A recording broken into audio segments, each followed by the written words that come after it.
Tonight we got mock drafts, training camp battles, and the return of JJ LaPlante, who's going to have an interesting answer for Christian. So let's get on to it. It's time for garbage time.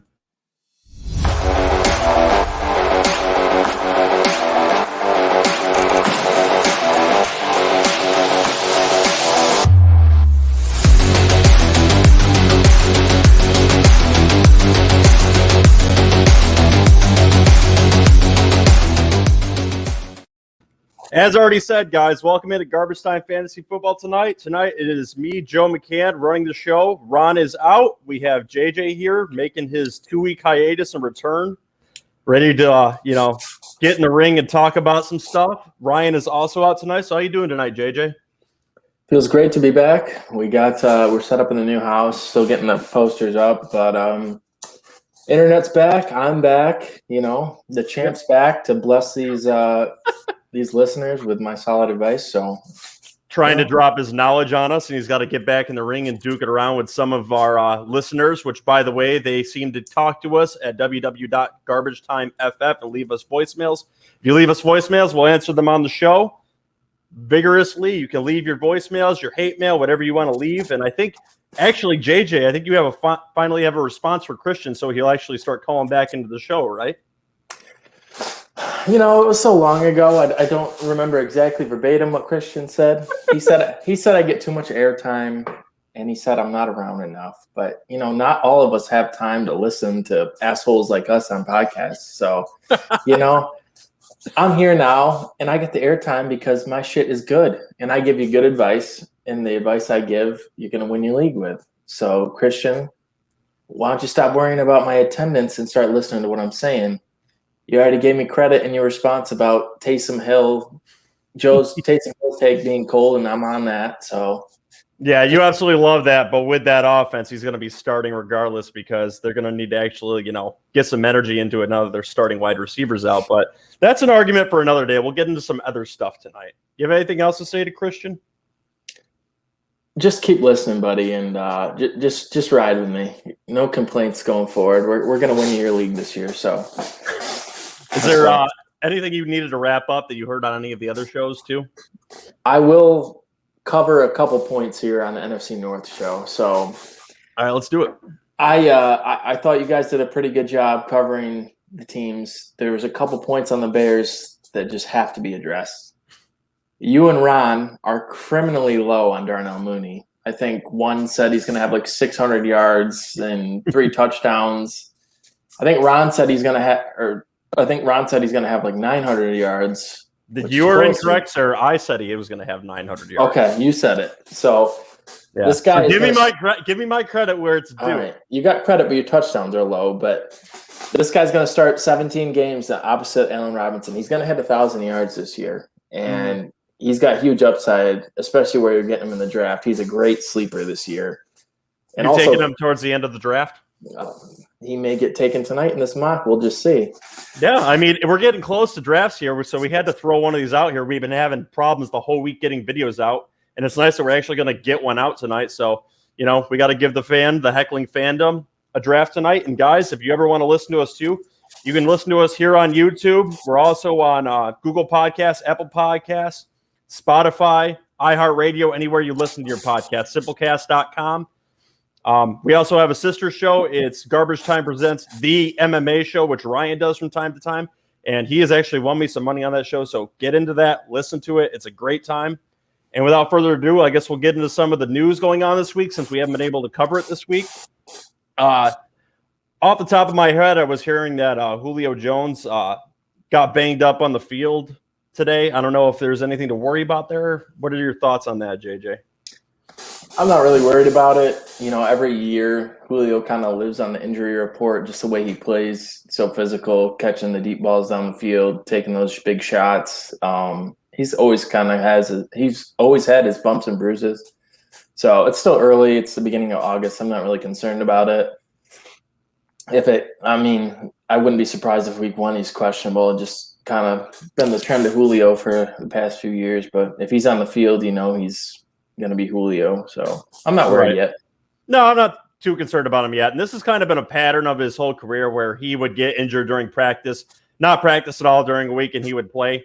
I did call it pretty well last year. I didn't think he was going to have a very good year this year. I think on a new team, he's going to actually bounce back, and you're going to get a good value where he's getting taken. I think him and his adversary on the other side both have potential to be top 12 receivers, honestly, in that offense. I really like that offense. And there's going to be production where one of them might be getting close to 30% of the targets and the other one close to 20 to 25%. You just have to preface who you think is going to get that targets. But with that, we'll move on to another injury, one that's a little bit more concerning. It's Kenny Golladay, who's expected to be out 2 to 3 weeks with a hamstring injury. And this is really concerning because when a hamstring injury tends to occur in training camp, with a lot of players, especially with one of Kenny Galladay's history, they tend to linger on into the season. Yeah, and he struggled with a hamstring last year. And Kenny, let me just talk to you directly. You should have come to Chicago, man, with the facilities and trainers that they have. You would have been in better hands than up there in New York where everybody's brawling and doing JJ, you want to tell me who's on the other side of him, too? Who would have been on the other side of him? Would have been Allen Robinson. That would have been quite a wide receiving core with Darnell Mooney in the slot. Sure would have been. Yep, he missed out on that opportunity. But instead, he's got to go up there and rumble around with Joe Judge up there on the field. Joe Judge and all those receivers and Saquon and have less production, that was his choice.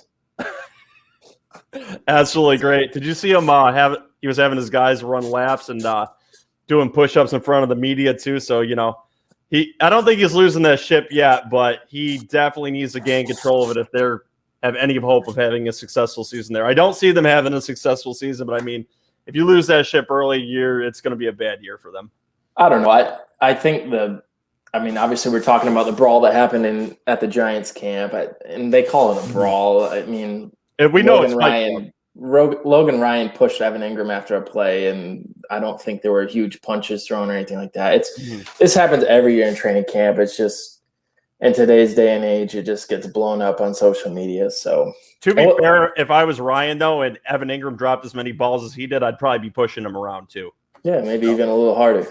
Yeah, so that's someone to not look at the back end of your drafts, Mr. Stonehands Evan Ingram, even with Kenny Golladay out. So that's just a little bit of advice going forward. I'm not a fan of Evan Ingram. I don't know how you feel about him, JJ, but just not someone I'd look to target in drafts. He'd have to fall later than his ADP for me to take him. I don't think I've had him in a single mock this year. Obviously, he's just a specimen athletically, but he just besides his rookie season, he hasn't put together that season that everyone's kind of expected where he takes off with the ability that he has. Right. So maybe that'll be tonight. Maybe you'll take him. Maybe we'll see. What were you saying though? Until you take them, what? Until I won't take him until he has one of those seasons where he takes off and kind of solidifies himself. Mm-hmm. I mean, he had the one rookie year, but every other year he's been hurt or Stonehands. So yeah, well, we'll leave it to Ron to take him undrafted, after the draft's over. So a little bit of home favoritism there. On to our next injury too. Tyreek Hill returned to practice after 48 hours missing. I don't think there's much to say there. They were saying tendinitis, I believe. Yeah, but, Tyreek's fine. He's going to do what Tyreek does. A lot of high upside with him, especially in the touchdown percentage. I don't know if they may come down this season, but I really do like Tyreek this season. Yeah, I like anyone in this offense. Yeah, I'm not really worried about it. He's still pretty young, and I guess his legs move so fast that his knees starting to wear out a little bit. But unless it plagues him all preseason, most of my drafts are end of August. I won't affect my rankings of him. I think he's fine. Just kind of a veteran's couple of days off. So, yeah, I think that's all you need to really do, and rest him up. And I'm sure they're gonna look to keep him healthy. And something we didn't mention tonight: there's football coming back tonight, so we're gonna try to rush this out too. Yes, and I think with hour. And there's a certain rookie on the Steelers that I believe that they're not going to be playing him a lot because I think they want to keep him healthy for the season. And fantasy owners' heartbeats are going to be going out there watching him take preseason snaps. Yeah, Najee Harris. I don't know if he's. They were talking about it on NFL Network a little bit ago. It sounded like they're anticipating he's going to get a couple carries on the first couple drives. So it's interesting because there's 3 preseason games, obviously, and there used to be 4. So will these teams treat it like actually the first preseason game, like it's been in years before, where the starters will actually play a couple series? I don't know. Yeah. What do you feel about him going up draft boards with ADP? Najee? Yeah. I mean, all the reports out of camp are positive, and he's going to get the volume, and they don't want to throw as many times as they did last year. So I don't have a problem with it. You kind of see some of these other running backs. Obviously, you lost Cam Akers. Jonathan Taylor's stock has plummeted over the last week with the injury. We'll get to that in a second. Nelson. So, yep, I'm okay with it. Yeah. I could see him rising just exactly for that reason, like you said. There's injuries to other teams, which really has him going up. The only concern I have with him is you are hearing very good things out of camp. It's just I am not a big fan of his offensive line. They've lost some big guys to that offensive line, so there's going to have to be some replacements, but the volume is definitely going to be there, so I think he's worth the risk to take in the second half of the first round now. Yeah, I'd be okay with that. I really would. He's going to get passing and rushing work. He's going to surpass 300 touches this year easy, so I'm all for it. And speaking of teams lacking it now at quarterback and offensive line, Quentin Nelson is following his quarterback to the hospital with 5 to 12 weeks out with, broken bones in their foot? I guess, yeah. What this does is it's really going to take away from, obviously, Wentz's ability to be relevant in fantasy this year. I took him in our Dynasty League, which I'm a little bit more comfortable taking him in that because it was a super flex league. I took a lot of quarterbacks anyway, so I can kind of bounce around with that. But if you're looking at snake drafts this year, I really would just avoid him altogether now. I personally think the Colts would be better off trying to sway Phillip Rivers or Andrew Luck to come out of retirement because, there's two big guys they could. There's been some rumors about both of them flying around. I don't think they will come out of retirement, but 5 to 12 weeks on that, a bruised bone in his foot or something to that amount. The same thing with Nelson.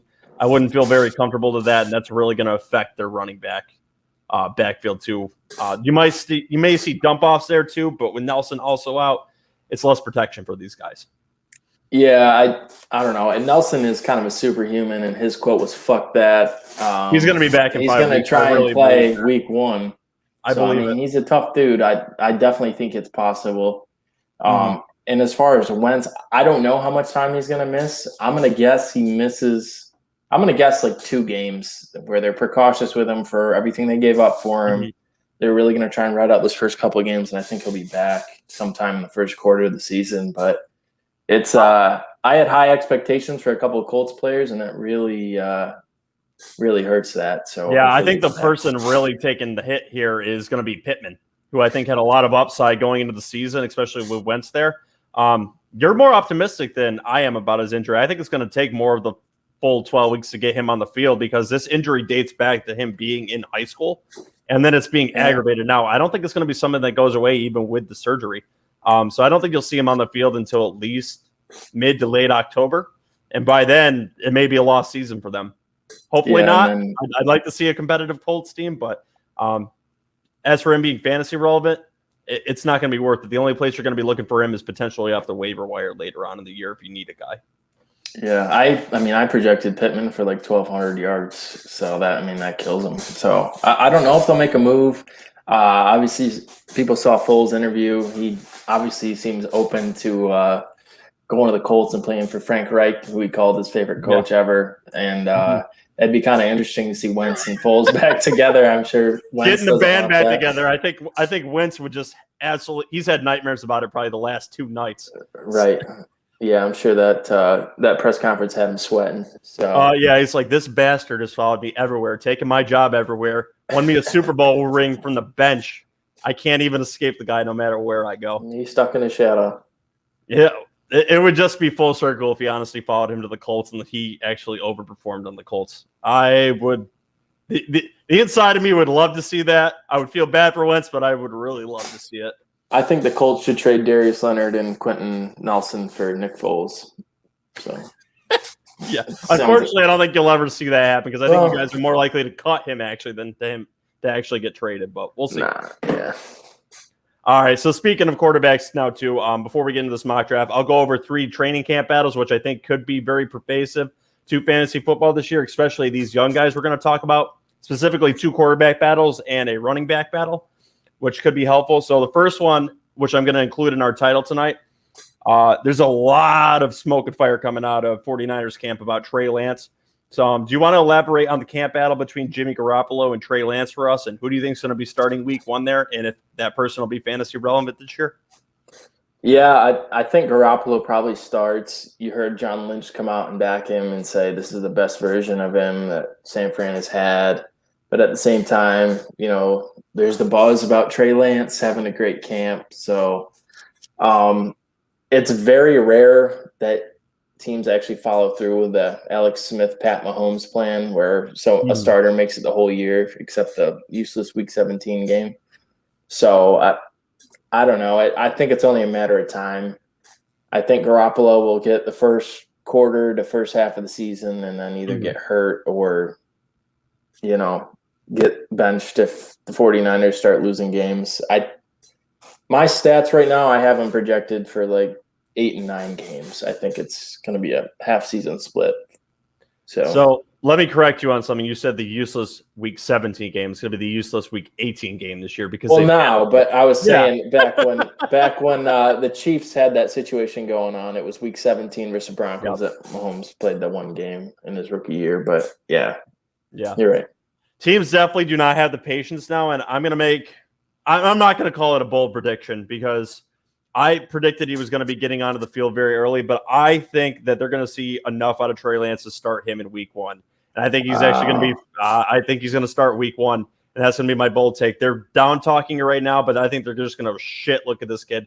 His wide receivers are talking him up. They're liking what they're seeing out of camp. They're not going to be able to avoid the thunder, and I think he's going to get on the field. And with him being in that 49ers offense, which is prolific on offense and his running ability, he might be fantasy relevant this year.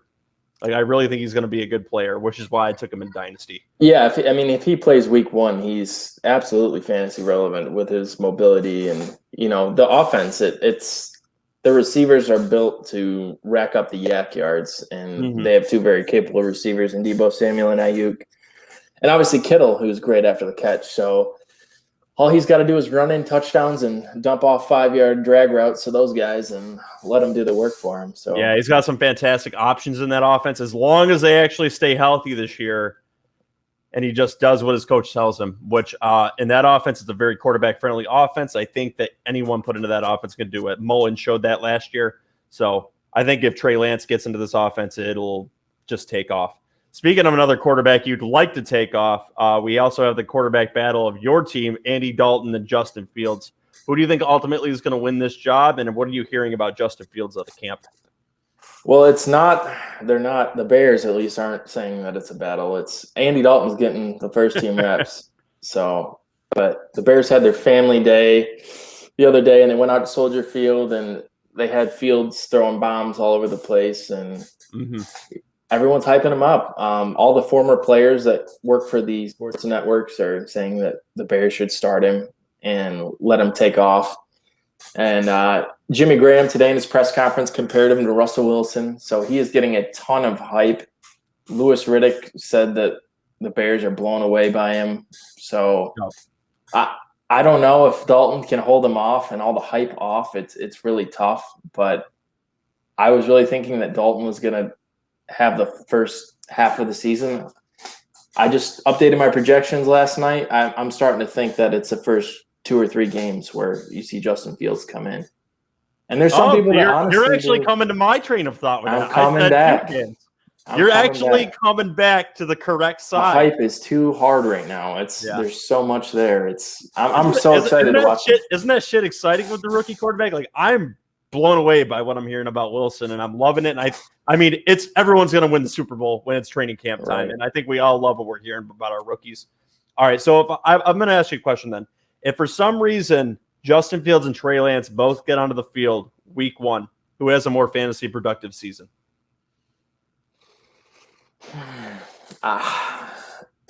It's tough. They're comparable. Like, their skill set, they both have the mobility, the big arm. I think Fields is a little more accurate, so I think his passing numbers could be a little better, and his 40 time was a little faster. So I know I'm biased. The tiebreaker could be the offensive line too, because the Bears have their second-round pick, Tevin Jenkins, who has not been participating in anything yet. So That's not good. No, it's not. And he doesn't have a lot of experience at left tackle. They could struggle at the tackle position. So I think the 49ers have a more solidified line. Mm-hmm. I would say if both start week 1, I've just heard so much good things. I'm going to say Fields by like 2 points. I think they're so comparable. Mm-hmm.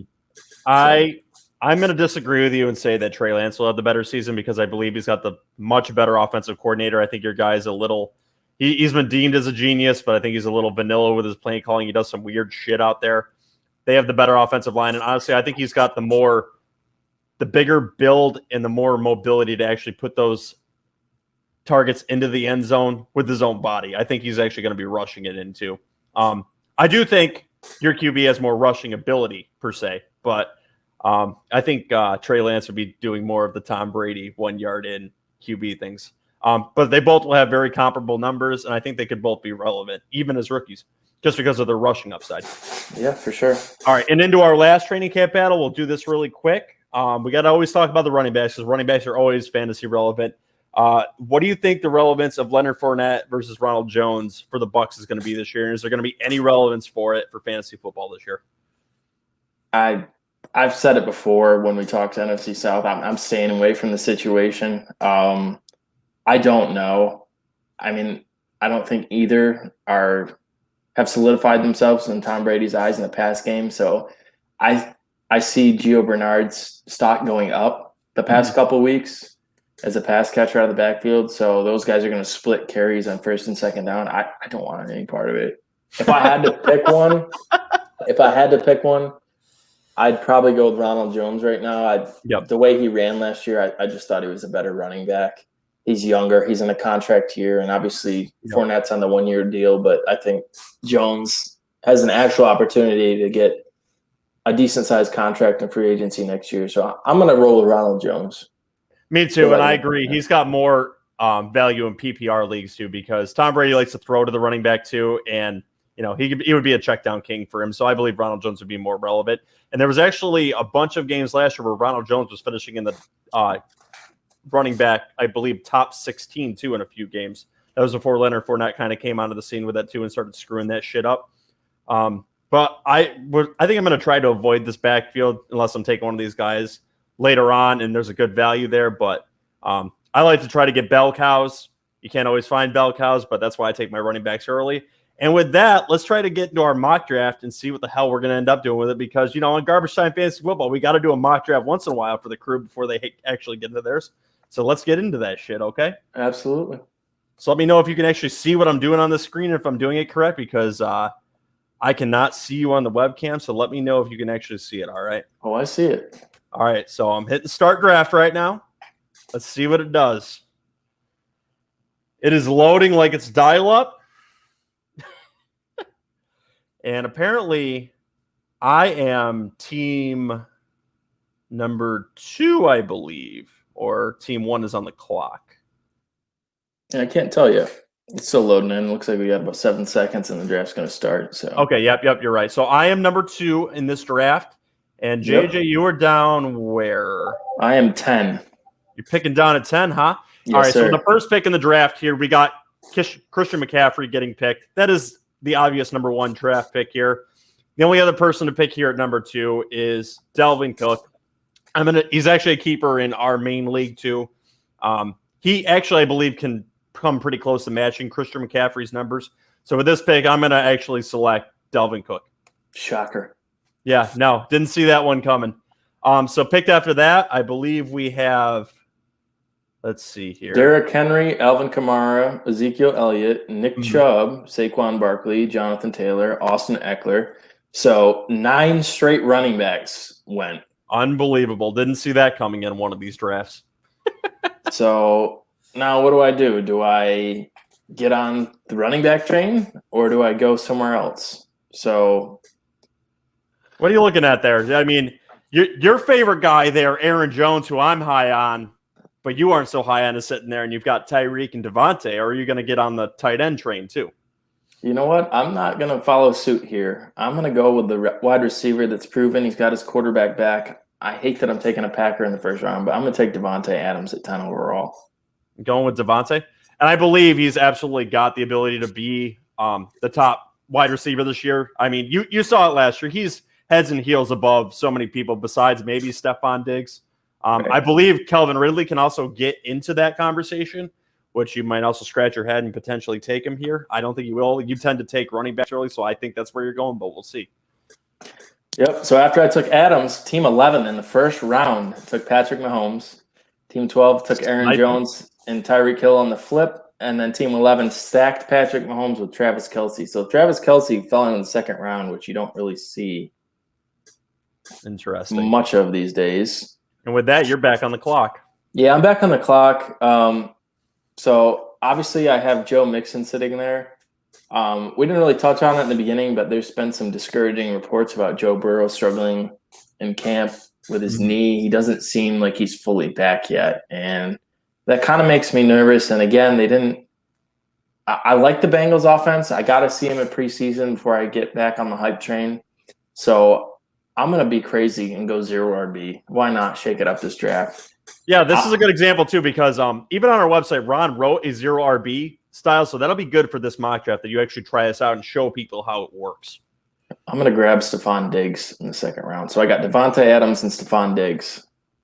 Yeah, so you're going very heavy targeted weapons, guys that are going towards the 25 to 30% of targets. So I'm going to stick to my bread and butter here. And after he was picked, we have Antonio Gibson, Najee Harris, DK Metcalf, Joe Mixon, DeAndre Hopkins, Josh Allen. As a second QB off the board, which I think is a very good spot for him there. Josh Jacobs. Who I am not very high on this year. I don't like him in the backfield. Their offensive line's kind of broken up. And I would try to avoid that. Sorry. So my typical strategy here, especially in the snake draft, is to go running back. So I'm going to go to the style and see who is here. I've got Clyde Edwards-Helaire, who I think could be potentially a good running back, especially with Bell leaving there, who didn't work out for them. It's his second year. He's in an incredible offense, so the chance for him to be good there is possible. J.K. Dobbins is also there, and that's actually who I'm going to select, who is also on my team too. I am a big believer in J.K. Dobbins this year.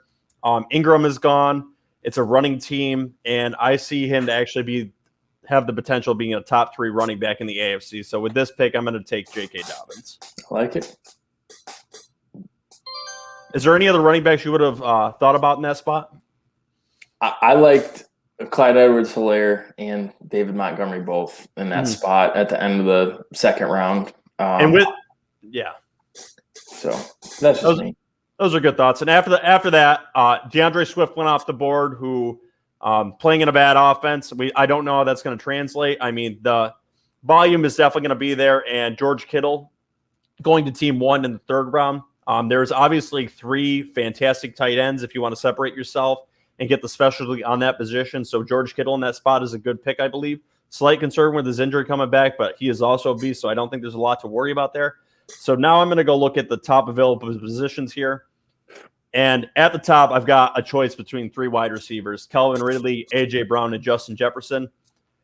All the experts on this would agree, and this is the guy I'm going to go with, Calvin Ridley. He is going to be an absolute volume target monster for the Falcons. He's their number 1 target. Julio Jones is gone, and they've got another tight end that we'll be talking about later as a rookie who could also be a volume target, but the absolute number 1 target and alpha there is Calvin Ridley, who actually has the ability to possibly become the number 1 wide receiver in fantasy football this year. One of his outlooks, but not, I don't think the most likely outcome, but I think he really could become top 5. Yeah, I love that pick, man. I honestly thought about taking Ridley over Diggs. I'm that confident in him this year. He's proven that he can do it without Julio when Julio was hurt. And he got his sidekick now in Pitts. So, and on top of that, a horrible defense. I think his volume is going to be insane. I love Calvin Ridley this year. I do too. So after that pick too, Edwards-Helaire finally came off the board. Another person I'm very high on, Justin Jefferson, came off the board, who's going to be a volume monster there too. Our third quarterback, Lamar Jackson, has come off the board. I believe some would argue there's a certain quarterback with the Cardinals that could be taken in that spot too, and I'm getting more on that hype train. I believe the league has figured out Lamar Jackson a little bit, but he is still going to be a monster for fantasy this year as long as he stays healthy. A third tight end came off the board, the big 3, Darren Waller, the Walrus, Darren Waller. Terry McLaurin, who Ron is very big on and actually put in his top 3 of wide receivers this year. And then a favorite of yours, Allen Robinson. Yep. So actually, I took wide receiver, and we actually have some decent running backs sitting here for me on the way back. So I'm pretty surprised by that. So I'm gonna do the homer pick, and I'm gonna take David Montgomery. I think he's criminally underrated. And Tariq Cohen is still not practicing, and Nagy said he's at least weeks away from even starting practicing. So it honestly would not surprise me. You got 5 seconds to make that pick. I'm taking it. I did it. All right, so that was a good pick there, too. An interesting thing, too, I believe he had a really bad injury in training camp last year, too, didn't he? So somebody consider – what was that? Who got hurt in training camp? Last year. I believe your guy got hurt in training camp last year. Didn't he go down with a rib injury or something? Or no, it was his spleen, and they were afraid he was actually going to miss time. He may have been recovering from that the first half of the season, and when he really took off, it's the second half of the season. A lot of people are trying to argue, it's because he was going up against bad defense and bad running games. I don't know if that's the case, and you might find a good volume for him somewhere in the middle, so he might be a good pick there. Yeah, I think it was a groin that he hurt early on, and obviously there are no preseason games, but that definitely is a possibility. He looks great in camp, and he's kind of taken off as one of the leaders on the team. So I really love David Montgomery's outlook this year.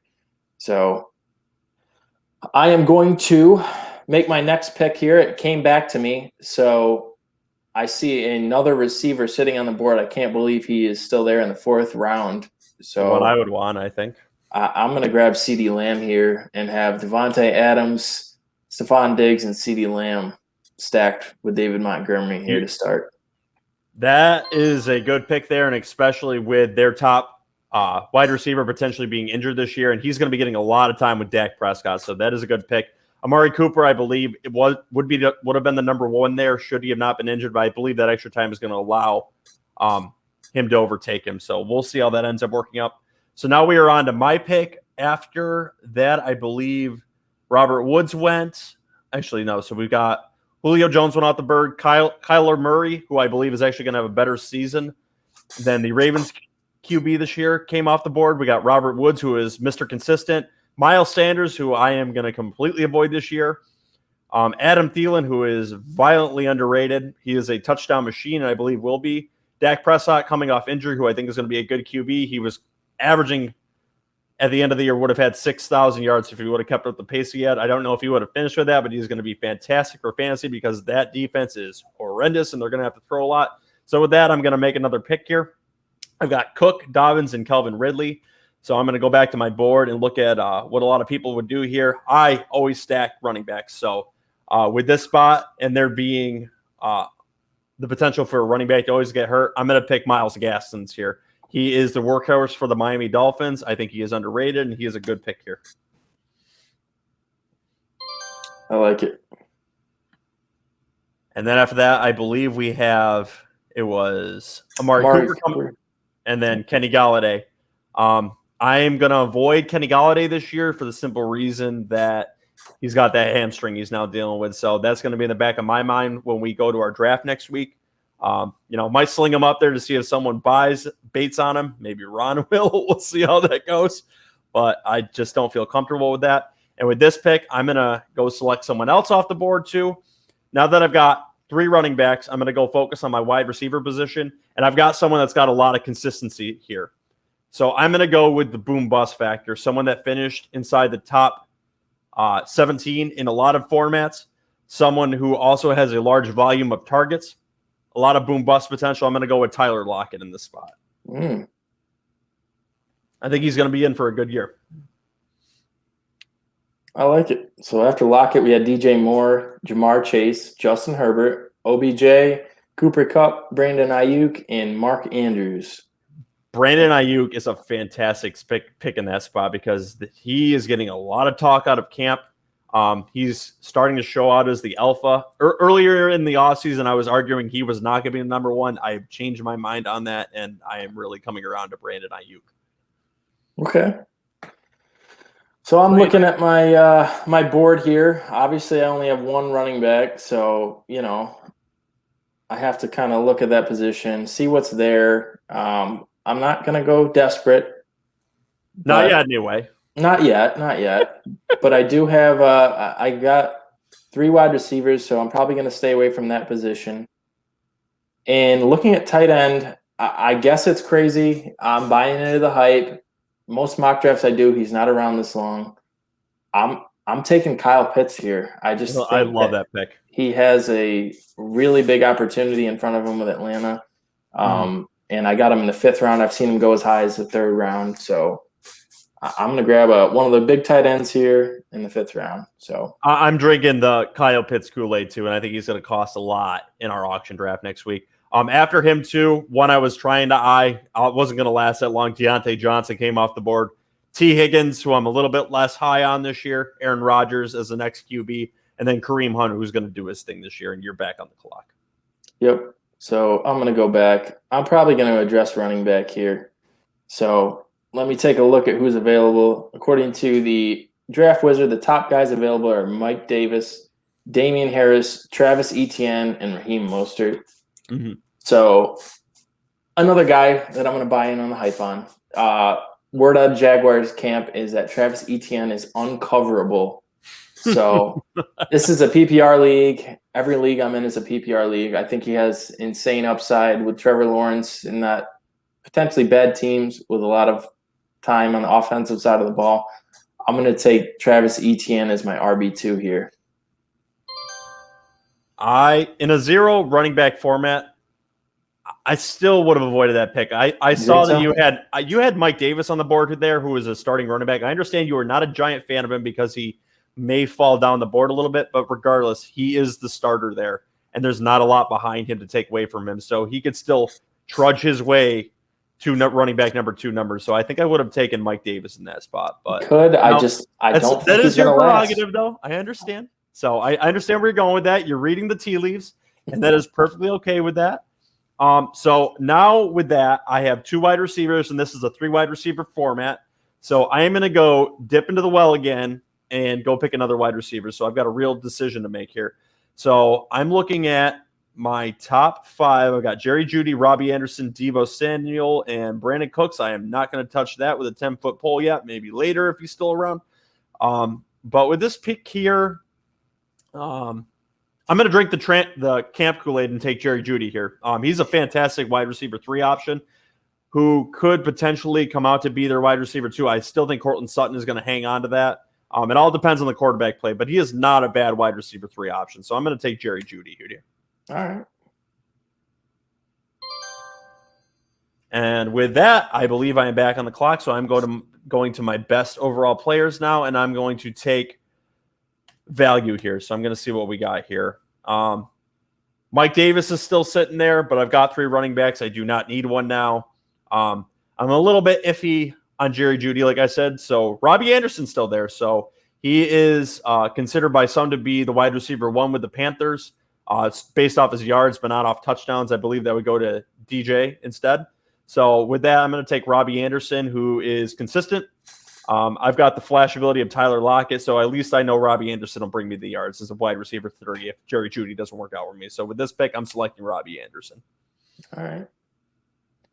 After Anderson, immediately goes Mike Davis, Curtis Samuel, Javonte Williams. Damn, that's who I wanted. Damian Harris. He is an interesting case study, too, because Javonte Williams was thought to be the number 1 in that offense, but you see his counterpart actually taking the carries in Denver camp right now. So I don't know if they're resting him or they plan on running out the other guy who I believe could actually be in for some work. So that could be an interesting backfield. Yeah.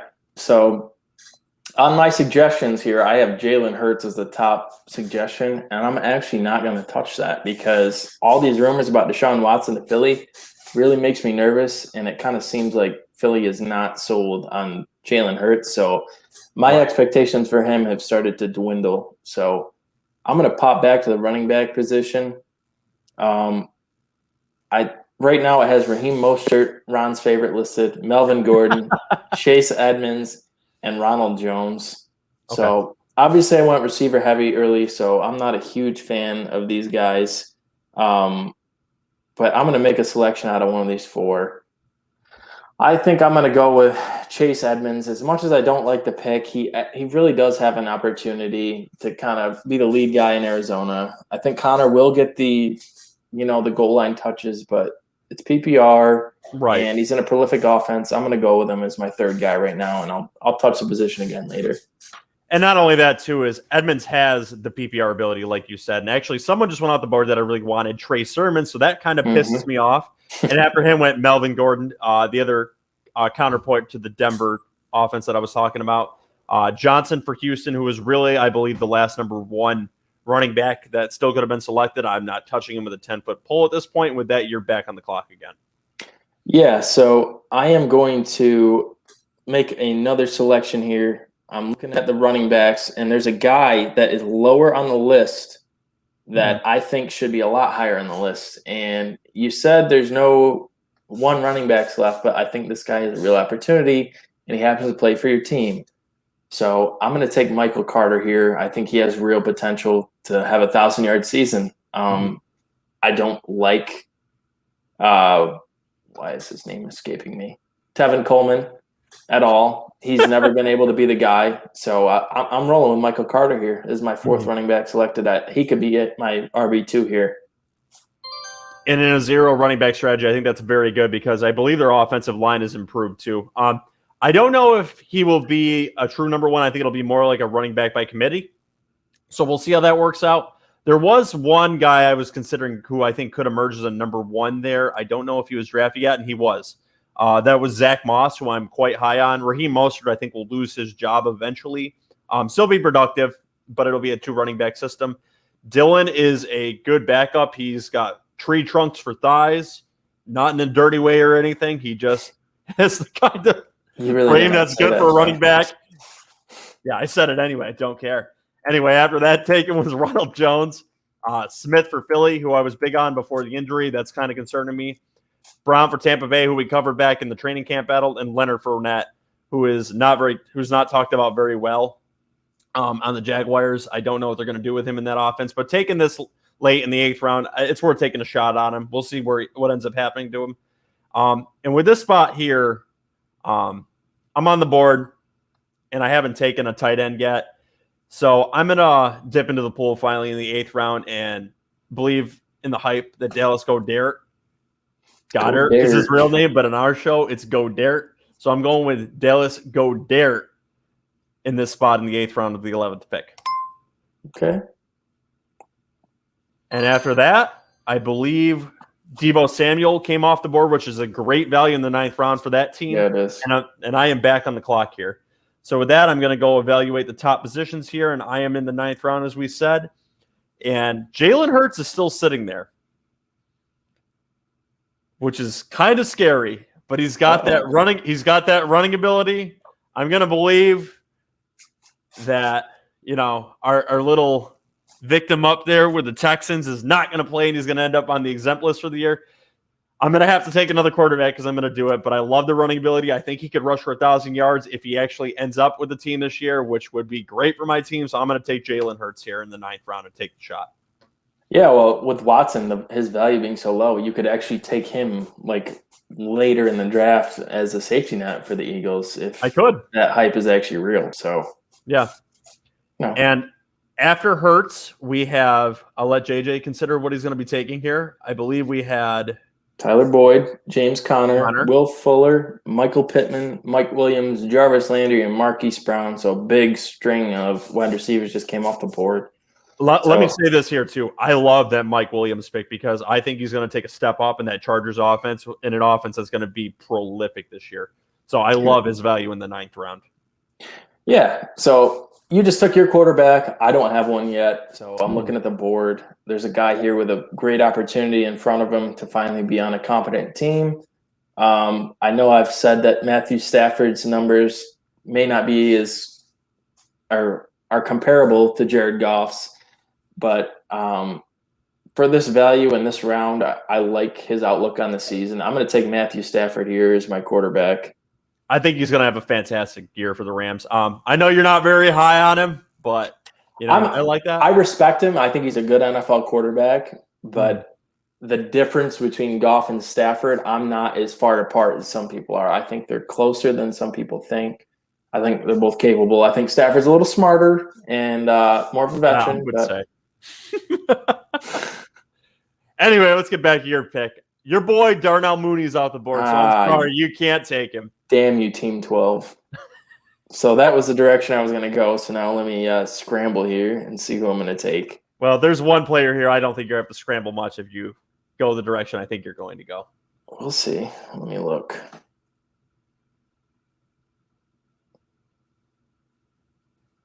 Let's see what you got. I guess I'm not on the same page as you. I don't know. So I'm looking at the list. It's kind of dwindling down here. I'm still a little nervous about my running back position. Mm-hmm. And typically what I do when I go receiver heavy to start is take the rookie running backs. I missed out on Javonte Williams. So I'm going to do one more here. I'm going to grab Tony Pollard. If Zeke goes down, he's an instant RB1 every week. He's going to get 20 carries a game. So I'm going to play it safe and take a boring running back here. Who did you think I was going to take? So let's see if he was selected first before I actually get to do it. He was selected, and it was Michael Gallup. I thought that's who you were going to select. He's a big chunk of the Dallas offense. Yes, I understand he's the third receiver there, but they've got one wide receiver who's injured, one who's on the rise, and I think in that offense last year, he was close to getting 1,000 yards without him there. So I think he was on pace for it anyway. So I think he would have been an excellent pick there to have a piece of that Dallas pie there, especially this late in the draft. And in the draft, in front of that, Coleman was finally taken. Corey Davis with the 4th, with the 6th pick, Singletary, Gallup, where I mentioned him, and then T.Y. Hilton, who I am completely avoiding. And then the 10th round, the first defense is out the board, the Pittsburgh defense, and that lets me pick after Latavius Murray was picked. So I'm going to evaluate what is available here. Let's see here. So I am scared shitless of this quarterback situation I got. So I'm going to take someone a little bit upside here and draft Joe Burrow, who is coming back from an injury, has a lot of upside. He's got a lot of wide receivers there. So I'm going with Joe Burrow here, so I have a little bit of a safety net at quarterback. Okay. And after him, Williams for Detroit went, and Jones for Jacksonville, who I am also looking at for late round picks this year. And I was actually hoping to get on the turnaround, which I am not going to get. Thanks for that, Team 11. So that is what it is. Actually, that was Team 1 in round 11. My bad. So we will turn around now and see what is the best availability at these positions here. So I've still got a few bench spots. It is telling me to take tight ends. I am absolutely not doing that. So I'm going to go look at the running backs here because, So in this spot, I'm going to draft Alexander Madison because I have Delvin Cook here. He is a great handcuff. I always call it a handicap. That is not the truth. He is not a handicap. So I'm going to take his handcuff, Alexander, in this spot. Okay. All right. So I'm back on the clock here, and I've taken 4 running backs in my last 5 picks. So I think it's time to change things up a little bit. I only got my 3 big receivers in the beginning. So it's getting late here, and I'm looking for guys with a little upside. Kind of upset that Elijah Moore got taken. Me too. I like him a lot too. That's the direction I was probably going to go, but I see Traquan Smith sitting there, and I can't deny that he's going to have a great opportunity. He's going to start probably every game, and who knows how long Thomas is out. And if the Saints do what I think they should do, I know you know what I'm talking about. Yeah. He would be the guy. Right. Not going to happen. Probably not. Who knows? I'm taking Traquan Smith here. Yeah, you can forget that shit, but nice thought. Yeah. All right, so later on in this draft, too, I'm not focusing so much on the running backs now. This is the 2 running back format. So I've got 3, and I've got the handcuff here. So I'll also focus on other positions. But JJ's back on the clock. Rashad Bateman, another spoken up rookie, is also here. I am not a big fan of Bateman. This is the Baltimore offense where the slice of pie for receivers to actually get targets is not that big. They still have Hollywood Brown. I don't think he's going to have a productive rookie season. Dynasty format might be good. I just don't like him. I don't know. A lot of people are high on him. It's just, can Lamar get these guys the ball? He hasn't done it yet with a receiver. I don't know. I am also avoiding him, but there's people that have hyped him up. So I'm looking at the board here, and I don't like taking 2 tight ends at all. But nope. I took a rookie And Ron hates Kyle Pitts, and who knows how he's going to be. So there's a tight end here that I'm really high on. You're going Higbee, aren't you? I'm going Higbee, and I got Stafford. I got the hookup, so I honestly believe he could hit 1,000 yards this year. He's a talented guy. Stafford is like the tight end in the past. I'm making a pick here. All right. I can respect that. And then after Higbee, Lawrence, Cousins, Tampa Bay defense, Hooper went off the board, Baltimore defense, Phillip Lindsay, and Robert Tonyan. So with that puts me on the board in the 12th round. So now I'm looking for value here, right? Sitting right here, looking me in the face is someone who I am highly not – I really don't want to take them here, but the potential for him to be – what's that? I said then don't. Let's explore a little bit more before I actually have to make that decision. I value running backs a little bit more than wide receivers, and I have enough at wide receiver. So I'm actually going to select J.D. McKissic here. He has passing volume here, and should his starter go down, he could be in for a lot of points. So I'm going to protect myself here and actually select J.D. McKissic. And Tua just went off the board, which I hate that pick because I personally, even with the camp hype coming up, think he's going to be benched halfway through the season. But, computer, go ahead and decide what you want to do there. And Rager just went off the board too, so now I'm going to be evaluating some other possessions where I'm probably going to be filling out my last bench spot. With that, I guess I'm going to take Russell Gage because Russell Gage has the potential to actually get some volume in that Falcons offense. He would be the most potential guy that I would drop after week 1 or 2 if someone else ended up showing up here. But, I mean, there's some potential for him to actually do something this year. So I'll select Russell Gage in this spot. All right. Goes Gesicki, Cole Beasley, Adam Troutman. Surprised you didn't take him. I know you're high on him. Rashad Perriman, Tariq Cohen, Rashad Penny, Washington football team, and I am on the clock. So I waited on QB, so I didn't get one of the top 5 or 6 guys. So, might as well take someone with a ton of upside that maybe has a ton of hype at camp. I don't know. Yep. Might as well go with another homer pick here. I'm going to take Justin Fields. Absolutely a homer pick. We don't even know if he's going to be starting yet, but, you have time to wait on him. You already picked your QB, so you're going to do what you're going to do, and you're going to make your time with Stafford. All right, fair enough. And with that, Indianapolis's defense went out the board, and Jamison Crowder, who is always a consistent target for the Jets, someone to watch out for late and still like, and JJ's back on the clock. Yeah, so I only got 2 roster spots left, and I need a defense and a kicker. So, I got to make those boring picks. What you're saying, it's about to get real boring up in here. Yeah. Let's just knock these out. I'm going to get the Bills defense. Sean McDermott does good things up there in the cold. And they get Slayton Chargers defense went off the board, and I actually like that. More San Francisco, Cole Kmet, which is a big pick for you. Williams for Chicago. I'm surprised you didn't make that pick. Just kidding. I understand these are backup. Then you have Tucker as a kicker. I'm going to go with the New England Patriots defense here. They have 5 starters coming back, and a lot of them are Pro Bowlers. I think they're going to be swarming this year. They're going to run the ball, play good defense, and I think there's a lot of turnover potential for that defense here. So in this spot, I'm going to take the New England Patriots defense. And with that, another kicker goes out the board, and I've got to select a kicker. No matter who my kicker is in our league. Do we even run kickers, JJ? I don't even think we do we? Yeah, we do. Both in auction and dynasty league. So I'm all for getting rid of them, but we're never going to do that. So I'm going to select Harrison Buckner for the Kansas City Chiefs. They score a lot of points. Take who you want at kicker here, but that's what I'm going with. And now a flurry of kickers just went off the board. Yep. Blankenship, Prater, Sanders. Let's see if there's any diversity in between those besides kickers. I believe it was just a bunch of kickers, though.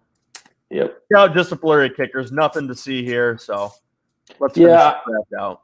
I'm going to go with Michael Badgley from the Chargers. I think they're going to have a great offense and, a lot of extra points and field goals being kicked. So done.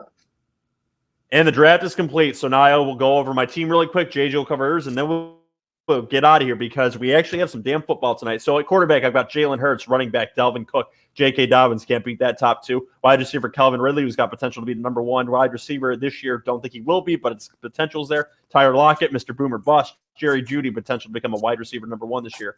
Godare, hopefully he doesn't get hurt. New England defense, highly underrated defense, but could be good. Harrison Buckner, Kansas City, kicker. Bench, Myles Gaskin's a starter. Robbie Anderson, a starter. Joe Burrow, potential upside. Madison, a good handcuff. J.D. McKissick, passing ability. Russell Gage, potential. Okay. That brings me to my roster. I'm going to break it down by the roster. So I have starting at quarterback, Matt Stafford. My 2 starting running backs are David Montgomery and Travis Etienne. My 3 starting receivers are Devontae Adams, Stephon Diggs, CeeDee Lamb. My tight end is Kyle Pitts. Defense, the Bills. Kicker, Mike Badgley. Then my bench is Chase Edmonds, Tyler Higbee, Michael Carter, Tony Pollard, Traquan Smith, and Justin Fields. Yep, and those are some pretty good rookies. A lot of rookies, but I like a lot of rookies this year, and we'll see how that goes if I get any in my auction draft because I might be fighting you for some of them. I'll be nice to you if you're nice to me, so we'll see how that goes. 1, 2, 3, 4. I got 4 rookies on my team. So. But that's typically what happens in zero running back format, which is what you followed. Yep. Go onto our website, www.garbagetimeff.com. Read the zero tight end article that Ron wrote. It prefaces that and is a good strategy. Zero tight end or running back? Sorry, zero running back. You might pick a tight end and end up with it because you have no running backs. Read the article. It is a good read, and it's something that can help you in a pinch and in an emergency. So, again, you can follow us on our website, www.garbagetimeff.com, Apple Podcasts, Google Podcasts, Spotify, iHeartRadio. Ryan's got his show, the MMA Podcast. Garbage Time presents the MMA Podcast. Follow that show, listen to it, download us, give us reviews anywhere you listen to us, and leave us damn voicemails on the website. Talk shit. We will answer the shit. That's all I've got to say about it. You got anything before we get out of here, JJ? Besides go football? Happy to be back. Happy to be going to watch football and drink beer right now. And everyone have a good night, and we'll see you next time. And we better get a freaking voicemail from you, Christian. Now, let's get the frig out of here.